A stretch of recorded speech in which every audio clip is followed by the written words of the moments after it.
Yang Berhormat Bagan, saya merujukan kepada satu kenyataan yang disiarkan dalam Malaysia Kini semalam, 19 hari bulan Januari pada jam 7.42 petang. Dan ini membuat rujukan kepada kenyataan seorang menteri, di mana menteri tersebut telah pun menyatakan, saya baca Tuan Speaker, the Cabinet today discussed the controversial share ownership involving MACC Chief Commissioner Azam Baki, said Minister in the Prime Minister's Department, Parliament and Law, Wan Junaidi Tuanku Jaafar. Dan ini apa yang disebutkan seterusnya. It was discussed at length, Tuan Speaker, the pros and cons relating to Azam's share ownership in the Cabinet meeting this morning. Tuan Speaker, pertamanya saya ingin Perdana Menteri mengesahkan perkara ini dibincangkan. Keduanya, saya nak tahu apakah pros and cons yang dinyatakan di situ. SC telah pun membuat siasatan. Kabinet bincang hal ini. Tapi disebut Kabinet bincang pros and cons. Saya nak tanya di sini, adakah Kabinet semalam memberi arahan kepada SC untuk mengeluarkan kenyataan kedua? Ini perkara yang sangat penting kerana kalau benar dan Perdana Menteri kena ambil tanggungjawab berkenaan dengan hal ini. Kalau benar ianya bermaksud bahawa ada interference di dalam siasatan atau keputusan yang dibuat. Kemudian dia, Tuan Speaker, kita semua tahu Malaysia kita ada Perlembagaan Persekutuan.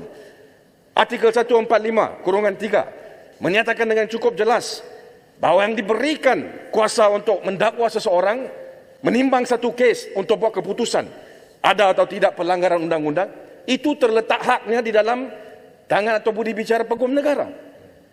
Jadi bagaimana kita ada keadaan di mana SC membuat siasatan, kemudian Kabinet menimbangkan bincang pros and cons, dan selepas daripada itu, Perdana Menteri yang mengatakan kita kena akur dan terima keputusan itu.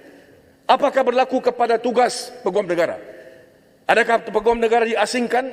Bagaimana keadaan sebegini berlaku? Kita sebagai Parlimen kena hormat Perlembagaan Persekutuan.